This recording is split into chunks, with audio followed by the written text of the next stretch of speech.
Bonjour! Nous voici revenus à notre capsule si merveilleuse au Saint-Aliment. Cette semaine, on va parler aux messieurs de préférence.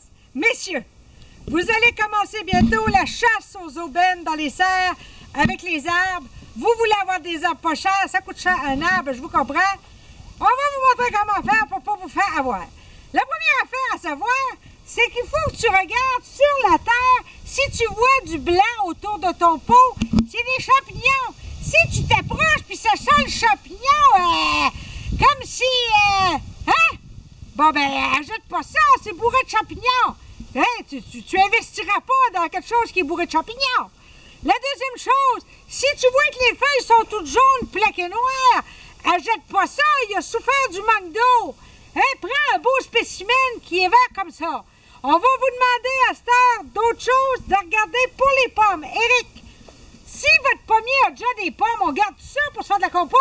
Non, toutes les pommes, vous allez les enlever au complet pour justement que l'arbre soit à 100% pour faire son système racinaire. Fait qu'on enlève tout ça. C'est ça. Puis pour qu'est-ce qui est, on en garde surtout la flèche pour que la fourche soit belle, là. Qu'il n'y ait pas des fourches trop aiguës. Puis ça, quand vous allez faire votre trou, vous allez faire 1,5 fois le trou à 2 fois plus gros que votre pot. Pour que l'arbre ait de la place à faire le système racinaire. Puis quand vous allez le planter, la terre, c'est sûr que vous n'êtes pas obligé d'acheter tout le temps du compost à côté. La terre, elle peut être bonne. Comme ici, la terre est parfaite. C'est une belle terre. Là, y a pas de un problème. jardinage. C'est ça. Une autre chose, Éric, que je voulais te demander. Hein? Il faut y aller avec la raison. Ça coûte pas 3 fois le prix de l'arbre pour planter un arbre. C'est ça, après ça. Fait que tout ce qui est la belle terre, le sable, là, ça vaudrait la peine de mettre une coupe de pièces en compost. Puis comme ici, il n'y a pas de problème. Vous mettez un petit peu de mycorhize, ça c'est un champignon qui va aider l'enracinement de l'arbre. Ça coûte à peu près 2 pièces par arbre maximum de mycorhize. Ça vaut la peine. Ça vaut la peine, vous allez avoir un 90% d'efficacité avec ça, ce champignon-là. Ça va faire de la racine. On veut une belle coupe.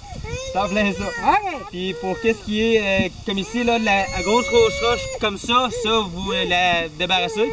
Mais toutes les petites roches, il n'y a pas de problème, ça va juste drainer votre sol. Fait que les arbres fruitiers aiment un sol drainé. Fait que plantez pas ça d'une touffe de glaise, là. Si t'as de la misère à tondre, là, où est-ce que tu veux le mettre au mois de juillet, puis ça te prend des bottes à pêche, je vais pas mettre ça là. Bon, Éric, la hauteur qu'on va le planter maintenant, ici, on voit le porte-greffe, la boule qu'on parlait là, durant l'hiver. Est-ce qu'on l'enterre? Non, jamais. C'est comme si vous taperiez à la bouche, là. Fait qu'on va en dessous du porte-greffe. Hein, Nini? Alors, on va en dessous du porte-greffe. Fait qu'on va vous le planter. On a fait un trou ici, comme Éric dit, de la bonne dimension. Voyez-vous? Alors, on va y aller. On sort notre arbre. On va asseoir notre arbre dans le trou.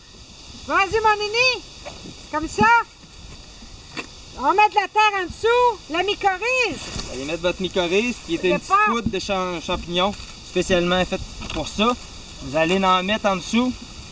Vous n'avez pas besoin de beaucoup. Vous allez brosser pour que le champignon soit uniformément. OK. Vous mettez votre arbre.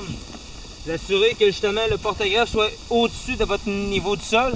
Est-ce qu'on met l'eau tout de suite, Éric, ou plus tard? Plus tard, c'est pas de problème. On met plus tard l'eau.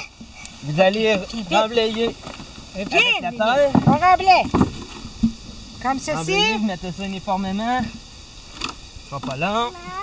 Là, vous compactez. Laissez-moi faire la danse. Quand vous compactez, là, c'est comme la danse du poteau. Allez-y, généreusement autour du poteau. Hein? Monsieur, vous aimez ça, les danses de poteau? Ben, allez-y. Et voilà. C'est ça. Bon. Là, vous avez de la terre partout. Pour faciliter l'arrosage, vous mettez un paillis qui est neutre. Vous allez mettre un paillis neutre et vous allez faire un bol. On fait un bol tout le tour pour que l'eau reste là. Tout simplement. Quand l'eau va arriver après une bonne averse, vu qu'ici c'est plus haut, l'eau va rester là. Comme ça, vous n'êtes pas obligé de l'arroser à chaque jour. Une autre question, est-ce qu'on peut mettre du paillis de sel? Le paillis de sel, c'est pas recommandé vu que ça l'acidifie le sol. Mais si vous avez un élaga ou quoi que ce soit qui chippe du bois, un chip de bois dur, il n'y a pas de problème. Fait qu'ensuite, on met l'eau. C'est ça. Fait que vas-y donc, on va mettre l'eau. Vous arrosez. Tiens, Nini, on Là. met l'eau. Gâtez-vous, il n'y a pas de problème. Hein, comme on dit souvent, gâtez-vous, messieurs, ce coup-là. Mettez-y en masse. Fait qu'on va mettre l'eau et avec la cuvette, l'eau va rester là. C'est ça, en plein ça. Et pour le reste, vous attendez 3 ans avant de couper une branche pour que le système racinaire se fasse numéro 1. Puis après ça, dans 3 ans, vous allez faire une petite tête de formation. Vous enlever tout ce qui est fourche, qui est mal placé. Puis après ça, c'est parti. Pour ce qui est du tuteur, est-ce que c'est important de mettre un tuteur la première année? Si vous êtes dans une place qui a des forts vents, oui. Mais sinon, si votre sol est bien compacté, vous n'avez pas besoin. À moins que votre arbre mesurait à 30 pieds de haut, sinon vous n'avez pas besoin. Allez-y selon votre logique. Là. Puis mettez pas des tuteurs avec de la broche, quoi que ce soit, pour briser votre écorce. Là.